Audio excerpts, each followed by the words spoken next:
So, from my standpoint, you know, we're here in Minneapolis because Minnesota is so far ahead on a state level in what this community pair medicine is.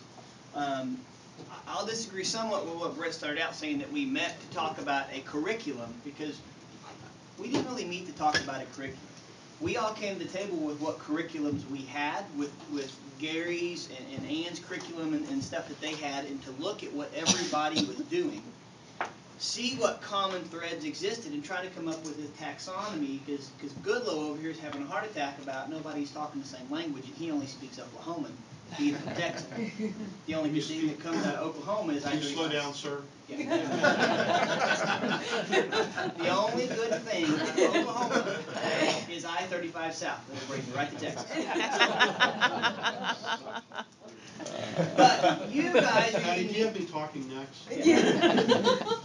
You guys are unique up here because you are integrated as part of your hospital systems. Your EMS systems are run out of hospitals, which is not norm if you look at the vast majority of EMS systems across the country.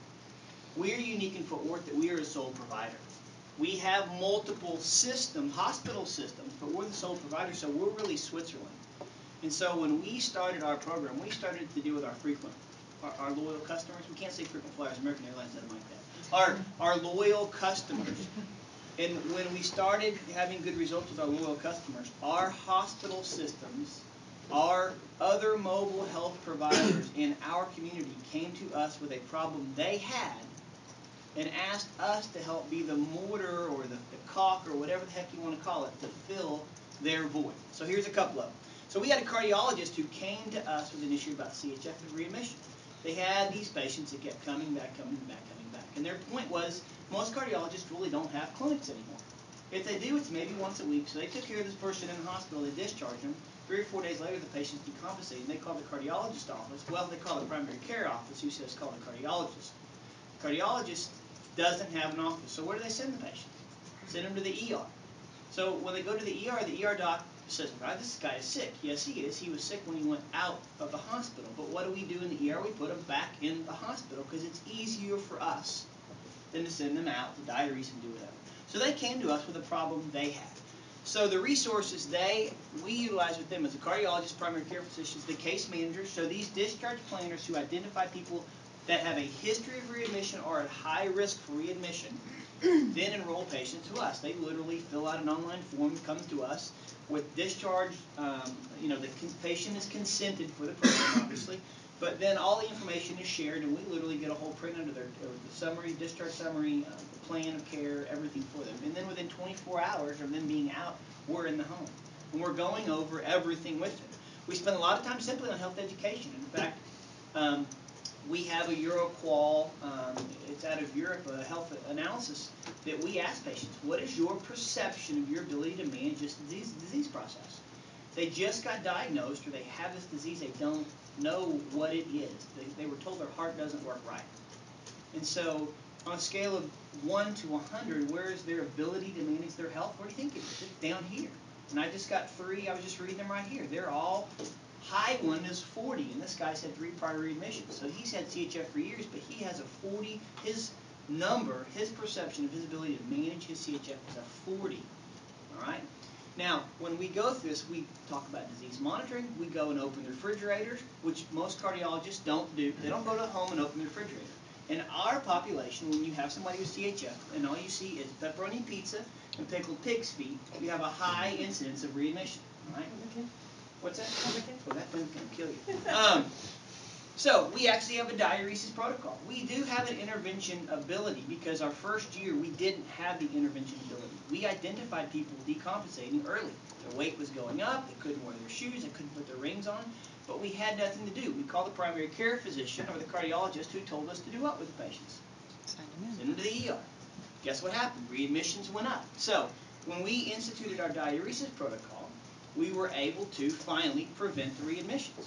Because when we see the weight going up based upon their weight gain, we do little eye stats, we look at the creatinine, we look at the potassium, and we adjust their diuretics right there in the house, and we follow them on a daily basis. And amazingly, when 3 days they gain 2 pounds, and you come back the next day after doubling their diuretics for 24 hours, they're back down to their dry weight. They're back down to their baseline weight. And so it was finally the thing that helped us tip the scale.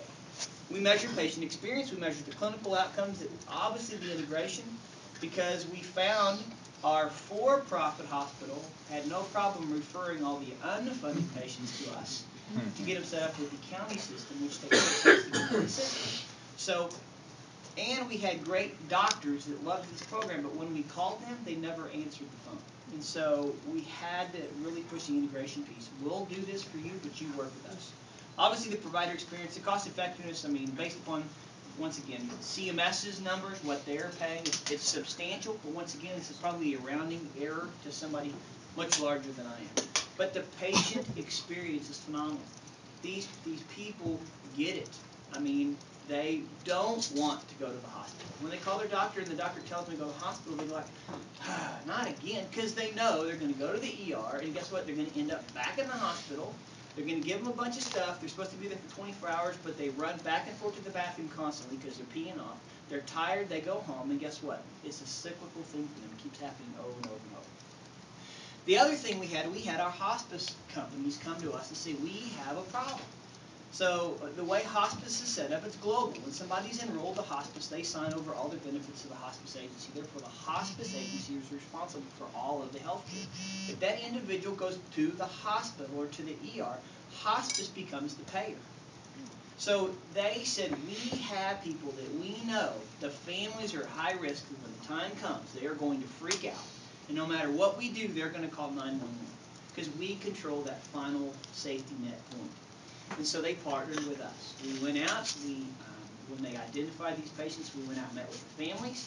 We explained the procedure. We explained what we were there to do. We told them that we were nothing but an alternative to your hospice organization. So if you call and the nurse is busy or you can't get the nurse to answer the phone and you're scared, here's another non-emergency number to call. We will have somebody come out. We will evaluate them. We will get in contact with the hospice. We will do nothing but deflect it right back to the hospice agency.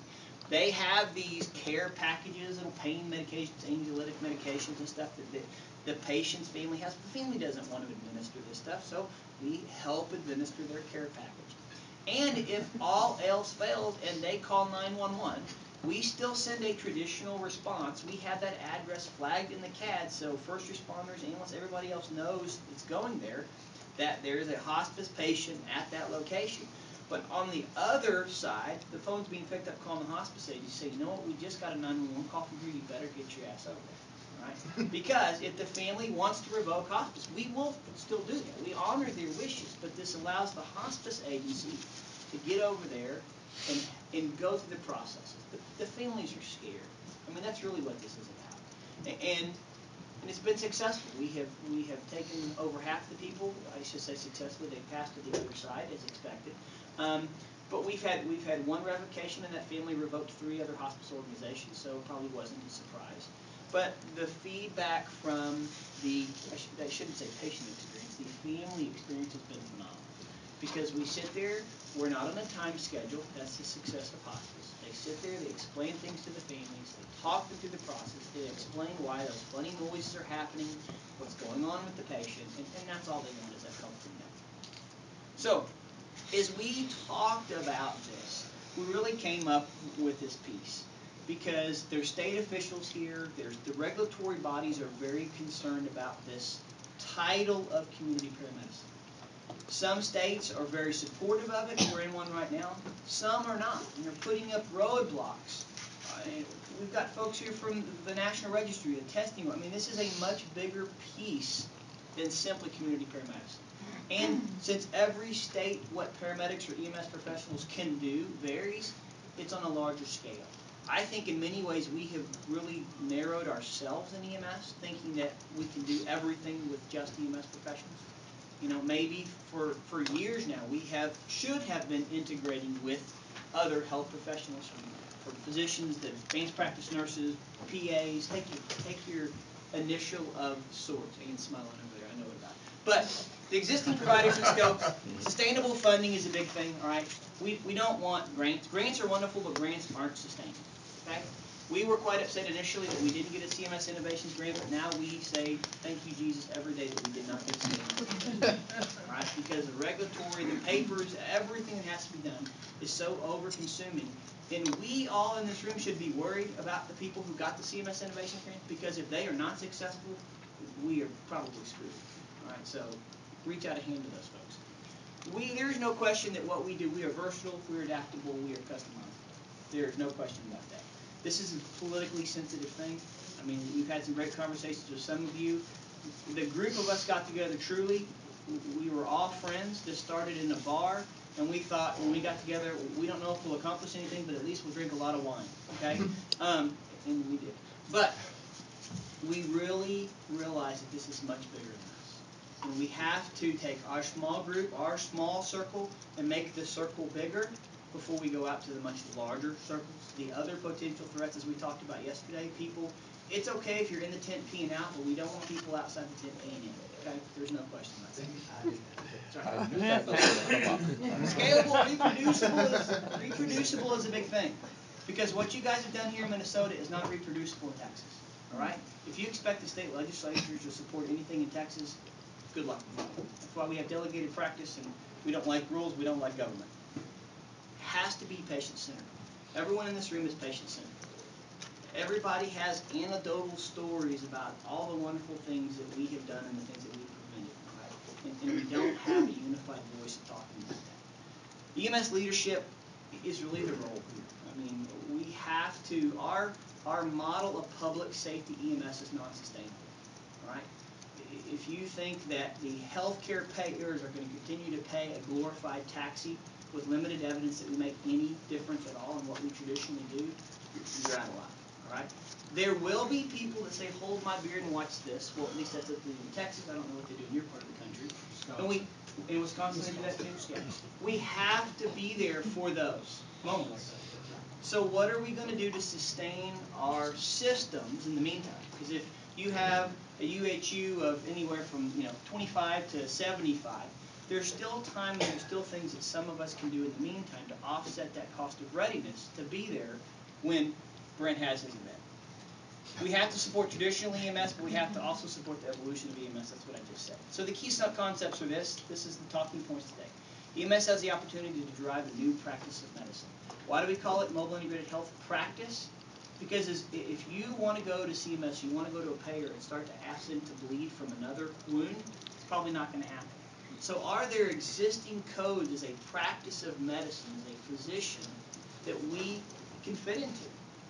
And without creating something new, is there something that this new practice of medicine can actually already fit into? EMS will not own this space, all right? There are lots of trains that are out of the stations and they are headed down the road. Fortunately for us, their tracks are not too much ahead of the train, all right? And so when the trains fall off the tracks, they end up calling us. So the question is, can we work with those trains? Can we be the tracks? We talked about this yesterday, We have the patient in the hub of the wheel, and there are tons of spokes hanging off that hub, and as the wheel spins, the spokes are flying all over the place. We believe that EMS, we are the rim. We are the rim of the wheel that can take all of those spokes and put them in line and crisscross them beautifully and make the wheel roll down the road with the patient in the center of the wheel. We can integrate the skill sets of our clinical colleagues and what we're already doing today with the experts on mobile health, which is us. We have the infrastructure. We have the call centers. It's what we do every day. So instead of a hospital system recreating this wheel, trying to come up with a call center, a dispatch center, and all this mobile, availability of provisions, why not just take their provider and put them on the ambulance or put them on our device that already exists using our infrastructure? Community paramedics, like emergency paramedics, are an integral part of the healthcare system. There's no question about that. So in case of emergency, please go to the nearest emergency room. This is the truth. I was, Eric and Joan and those, they worked on that huge scale. We see it every day. We see the broken system. We see the patient's frustrations. We go to the house and know what the patient needs just to get into their primary care physician's office. But it's very frustrating when you ask the patient, well, did you call your doctor's office to try to get in? And they said, well, yeah, they're the ones that told me to call 911. All right? The system is broken. And we have a narrow opportunity to make it work. And I'm concerned that I know that Dr. Wilcox and Gary and a lot of you in here have worked decades on this community paramedic concept. And finally it is taking off. The problem is it's going 90 miles an hour and it's being pulled in 15 different directions. Right? And I'm not sure that the time it's going to need to come on a state regulatory scale of national recognition is going to fit in the time window we have with the train pulling out of the station. So I believe, me, not MedStar, none of us that are sitting here are representing our organizations. We are representing ourselves and our belief in what we do. Because most any of, especially the physicians in here, if we would just go work 12 shifts a month, quit all this 21-minute limits, as my wife says, our lives would be a whole lot better. But we're all psychotic. We all have this delusion that we can make things better. It may be, I don't know.